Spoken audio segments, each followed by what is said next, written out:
امریکی صدر Donald Trump کا اسرائیل کے وزیر اعظم نیتن یاہو کے ساتھ مل کر ایران پر حملہ ان کی ایک بڑی سیاسی غلطی ثابت ہو رہا ہے۔ اس وقت تک رائما کے جتنے جائزے سامنے آ رہے ہیں اس میں پریزیڈنٹ ٹرمپ تیزی کے ساتھ اپنی مقبولیت کھو رہے ہیں۔ امریکہ میں صرف 25 سے 27% جو شہری ہیں وہ ان حملوں کی حمایت کر رہے ہیں، جبکہ 59 سے 60%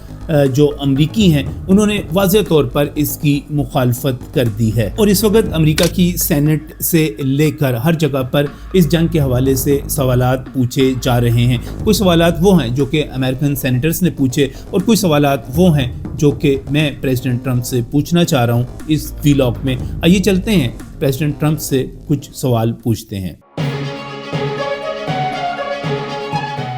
بسم اللہ الرحمن الرحیم۔ السلام ناظرین، میں ہوں نجم علی خان اپنے ویلاگ کے ساتھ، اور اس سے پہلے میں نے ایران کی 7 بڑی غلطیوں کے حوالے سے ایک ویلاگ کیا۔ آپ لوگوں کی طرف سے اپریسیشن ملی، مجھے خوشی ہوئی۔ ہم یہ سمجھتے ہیں کہ ایران ہمارا برادر اسلامی ہمسایہ ملک ہے، ہم اس کے ساتھ ہیں۔ ہم اس کے ساتھ ہی یہ بھی چاہتے ہیں کہ وہاں پر امن ہونا چاہیے، وہاں پر جنگ مسلط نہیں ہونی چاہیے، اور جو غلطیاں ماضی میں ایران کی طرف سے شیعہ انقلاب کو ایکسپورٹ کرنے کے حوالے سے، اور ایک لمبی فہرست تھی جو میں نے وہاں پر پیش کی تھی، وہ نہیں ہونی چاہیے تھی۔ لیکن اس کے باوجود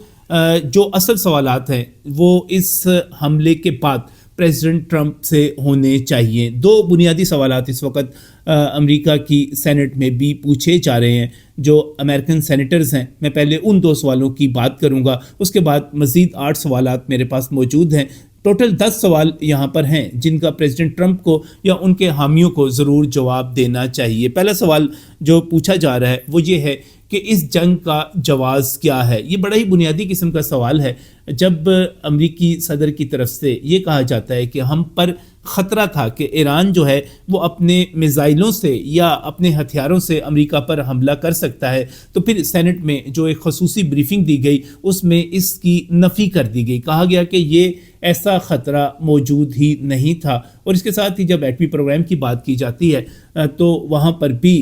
جو ہے سوالات موجود ہیں۔ جب میزائل پروگرام کی بات کی جاتی ہے، اور خاص طور پر میں اس پر زور دینا چاہوں گا کیونکہ جب آپ ایران کے میزائل پروگرام کی بات کرتے ہیں تو وہاں پر اس کے پاس کوئی جدید ایئر فورس موجود نہیں ہے، اس پر عالمی پابندیاں رہیں۔ جب اس کے پاس ایئر فورس موجود نہیں تو اس نے اسرائیل کے مقابلے میں اپنے دفاع کے لیے کوئی نہ کوئی پروگرام تو بنانا ہے، تو آپ اس کو، بلکہ ایران سمیت کسی بھی ملک کو اپنے بنیادی دفاع کے حق سے کیسے محروم کر سکتے ہیں؟ اس کا کوئی جواز نہیں ہے کہ آپ کسی ملک پر صرف اس لیے حملہ کر دیں کہ وہ اپنے دفاع کی تیاری کر رہا ہے جب اس کے سامنے ایک دشمن موجود ہے۔ جو دوسرا سوال کیا جا رہا ہے وہ یہ ہے کہ اس جنگ کو ختم کرنے کے حوالے سے منصوبہ بندی کیا ہے۔ ظاہر ہے جب بھی کوئی اتنا بڑا پروجیکٹ شروع کیا جاتا ہے تو اس کے بارے میں سوچا جاتا ہے کہ یہ مکمل کیسے کیا جائے گا، اس پر اخراجات کتنے ہوں گے، اس سے مقاصد کیا حاصل ہوں گے۔ اور اس وقت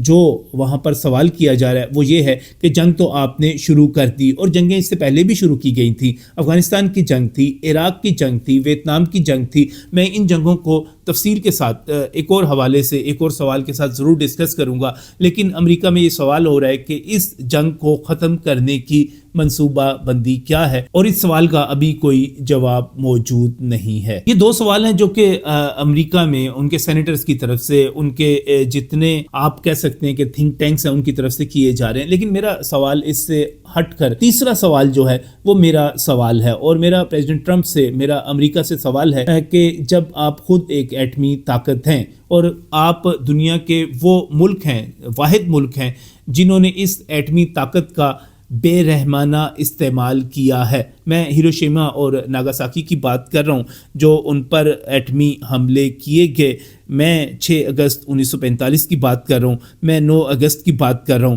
جب تقریباً مجموعی طور پر 1.5 لاکھ افراد کو آپ نے ایٹمی حملوں میں مار دیا۔ تو یہ تو بڑی ایک عجیب سی صورتحال ہے کہ چور ہی چوکیدار بن کر بیٹھ جائے اور جس نے خود ایٹمی حملے کیے ہوئے ہیں وہ دوسروں کے اوپر تھانے دار بن جائے، جبکہ اس کے لیے ایک بین الاقوامی ہم نے تنظیم قائم کر رکھی ہے IAEA، جو کہ ان تمام چیزوں کو مانیٹر کرتی ہے۔ کیا یہ تمام تعدیبی کارروائیاں، ظاہر ہے جنگ تو نہیں ہو سکتی اس کے ذریعے، لیکن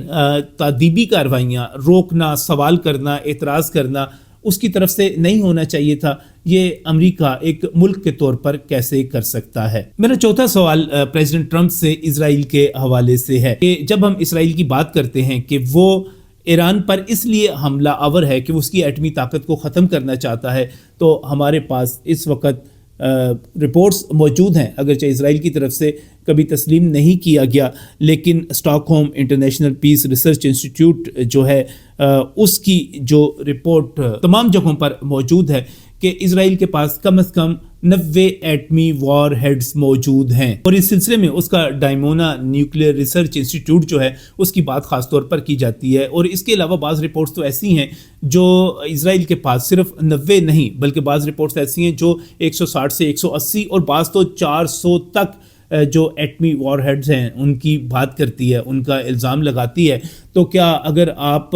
ایسے ملکوں کے بارے میں کارروائی کرنا چاہتے ہیں جن کے پاس ایٹمی ہتھیار موجود ہیں اور غیر قانونی طور پر موجود ہیں، انڈکلیئرڈ موجود ہیں، میں اس پر خاص طور پہ کہوں گا انڈکلیئرڈ موجود ہیں، کیونکہ اس کے بعد جب وہ انڈکلیئرڈ ہوتے ہیں تو پھر ان کی حفاظت نہیں ہوتی، ان کے اوپر عالمی ضابطے نہیں لگتے، تو آپ کو کیا ایران کے خلاف کارروائی کرنی چاہیے تھی یا آپ کو اسرائیل کے خلاف کارروائی کرنی چاہیے تھی؟ جی ہاں، میرا پریزیڈنٹ ٹرمپ سے 5واں سوال اسی حوالے سے ہے، اور اس سوال کا موضوع ہے NPT یعنی کہ نان پرولیفریشن ٹریٹی، وہ معاہدہ جو کہ ایٹمی ہتھیاروں کے پھیلاؤ کو روکنے کے لیے کیا گیا۔ اس معاہدے کے اس وقت 190 کے قریب ملک جو ہیں وہ ارکان ہیں، اور اس معاہدے پر جو سب سے اہم بات ہے وہ یہ ہے کہ ایران دستخط کر چکا ہے مگر اسرائیل نے دستخط نہیں کیے، اس کی توثیق نہیں کی، اور اس کی کوئی وجہ بھی وہ بیان نہیں کرتا۔ جیسے کہ پاکستان نے اگر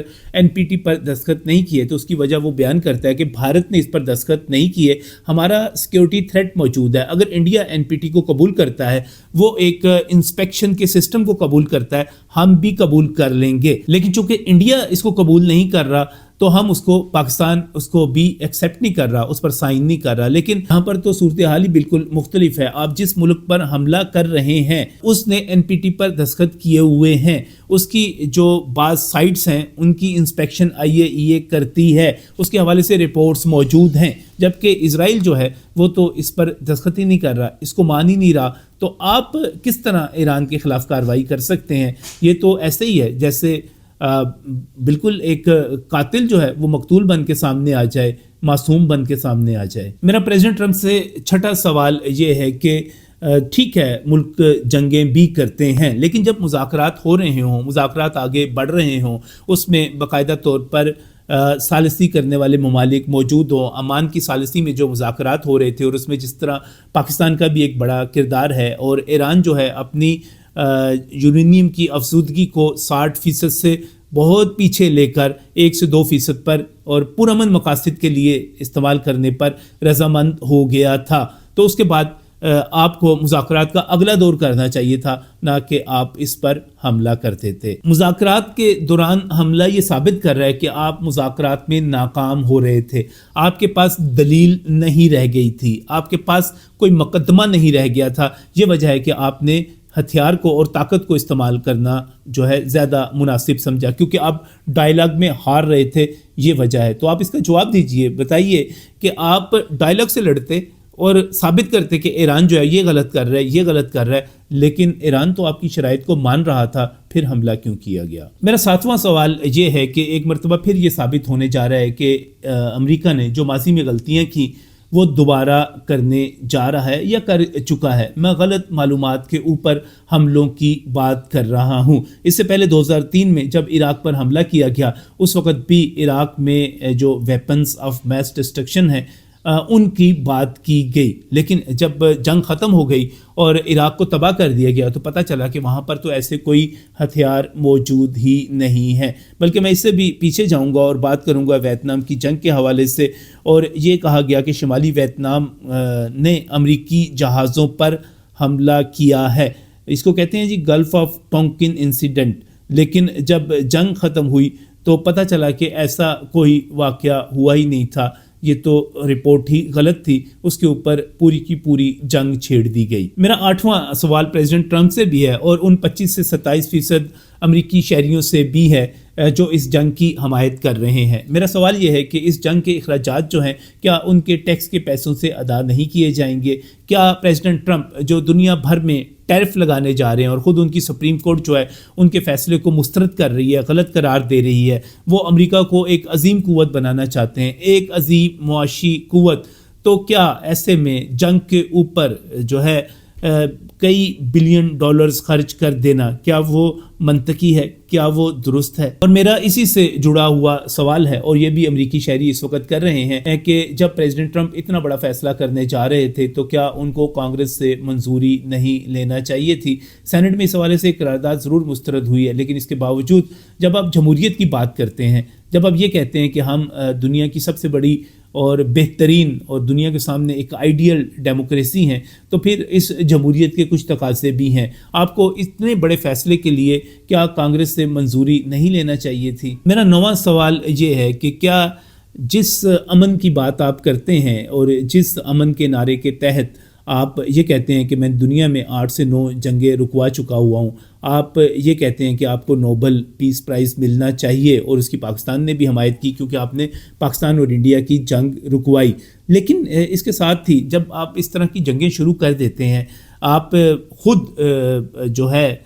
جارحیت کرتے ہیں اور اسرائیل کے ساتھ مل کر کرتے ہیں، تو کیا آپ کے امن کے اس بنیادی تصور کی، اس کنسیپٹ کی یہ خلاف ورزی نہیں ہے؟ آپ کی اپنی بنیادی جو فلسفی ہے اس کی خلاف ورزی نہیں ہے کہ آپ تو امن کی بات کرتے ہیں اور آپ امن قائم کرنے نہیں جا رہے، آپ وہاں پر بدترین تباہی مچا رہے ہیں، وہاں پر آپ لوگوں کو مار رہے ہیں، تو پھر آپ کا لگتا ہے کہ کوئی بیچ میں کنٹراڈکشن موجود ہے، آپ کے ذہن میں کوئی ابہام موجود ہے، آپ کی فلسفی، آپ کی پولیٹیکل فلسفی، اس میں کوئی نہ کوئی کنفیوژن ہے، کوئی کنٹراڈکشن ہے، آپ اس کو ٹریس کریں، اس کو پکڑیں۔ آپ ایک طرف بات کرتے ہیں کہ آپ دنیا میں امن لانا چاہتے ہیں، آپ غزہ کی جنگ کو رکواتے ہیں، میں اس کو اپریشیٹ کرتا ہوں، وہاں پر 2 برس کے اندر 72,000 شہادتیں ہوئیں، اس کے بعد جو اکتوبر سے لے کر اب تک یہ ہلاکتیں، شہادتیں جو ہیں 600 650 تک ہوئی ہیں، یقینی طور پر اس میں کمی آئی ہے، لیکن آپ ادھر ہلاکتیں کم کر رہے ہیں، دوسری طرف اسرائیل کے ساتھ جا کر جو ہے ایران میں ہلاکتیں بڑھا رہے ہیں، تو کیا یہ درست عمل ہے؟ میرے خیال میں یہ درست نہیں ہے، یہ کنٹراڈکشن ہے، یہ جھوٹ ہے۔ اور میرا 10واں سوال یہ ہے کہ آپ پہلے ہی حلے میں جاتے ہیں اور اپنے مخالف ملک کے سپریم لیڈر کو، میں آیت اللہ علی خامنئی کی بات کر رہا ہوں، ان کو شہید کر دیتے ہیں، تو یہ تو جنگی اصولوں کے بھی خلاف ہے۔ یہ جو جنگی اصول اب تک مرتب ہوئے ہیں اس میں بھی ہیڈ آف سٹیٹس کو نشانہ نہیں بنایا جاتا، یہ بربریت کی واضح مثال ہے، اور اس کے نتیجے میں یقینی طور پر اب جو صورتحال بنے گی وہ آپ کے سامنے آتی چلی جا رہی ہے۔ اس کے نتیجے میں مہنگائی میں اضافہ ہو رہا ہے، اور مجھے یہاں پر ایک مرتبہ پھر امریکہ کے شہریوں سے کہنا ہے کہ مہنگائی کا یہ اضافہ آپ پر بھی آئے گا، ٹیکسوں کی یہ شرح۔ آپ امریکہ کی معیشت کو یہ مت سمجھیں کہ وہ اس کو زوال نہیں آ سکتا، بلکہ صورتحال یہ ہے کہ ایک بڑا جہاز ہے آپ کا، ٹائٹینک ڈوبنے میں وقت ضرور لیتا ہے لیکن ڈوب جاتا ہے۔ آپ کو ایسے اقدامات کرنے چاہیے کہ آپ دنیا میں امن کو برقرار رکھ سکیں، آپ دنیا میں جو آپس میں ایک اسٹیٹس کے درمیان ہارمنی ہے اس کو لے کر چل سکیں، لیکن اگر آپ خود جنگیں کریں گے، خود حملے کریں گے، تو یقینی طور پر اس سے آپ کا تاثر ایک روگ اسٹیٹ کے طور پر جائے گا۔ دنیا کی سب سے بڑی معیشت کو تھوڑی سی اخلاقیات کی طرف بھی جانا چاہیے۔ اس سے پہلے وینزویلا کے پریزیڈنٹ کو جس طرح اٹھایا گیا وہ ایک شرمناک واقعہ تھا اور پوری دنیا نے اس کی مذمت کی. یا جس طرح یورپ کے ساتھ گرین لینڈ کا تنازع جو آپ بنا کے بیٹھے ہوئے ہیں وہ بھی ایک درست عمل نہیں ہے. یا کینیڈا کو آپ جس طرح اپنا ایک اور صوبہ بنانے کی بات کرتے ہیں وہ بھی درست نہیں ہے. تو ذرا پہچانیں, ذرا دیکھیں کہ کنٹراڈکشن کہاں پر ہے. آپ کو وقتی طور پر اس سے واہ مل سکتی ہے کہ آپ اپنے عوام کے لیے امریکہ کو عظیم تر بنانے کے لیے شاید کچھ لوگوں کی نظر میں بہتر کر رہے ہوں, اور یہ بھی عین ممکن ہے کہ آپ ایران کو مکمل تباہ کر دیں تو آپ کے جنونی عوام آپ کی بلے بلے کر دیں, آپ کی رائے عامہ میں آپ کی حمایت بڑھ جائے. مگر سوال یہ ہے کہ آپ تاریخ کیا لکھ رہے ہیں. ایک شرمناک تاریخ, یہ آپ کو نہیں لکھنی چاہیے.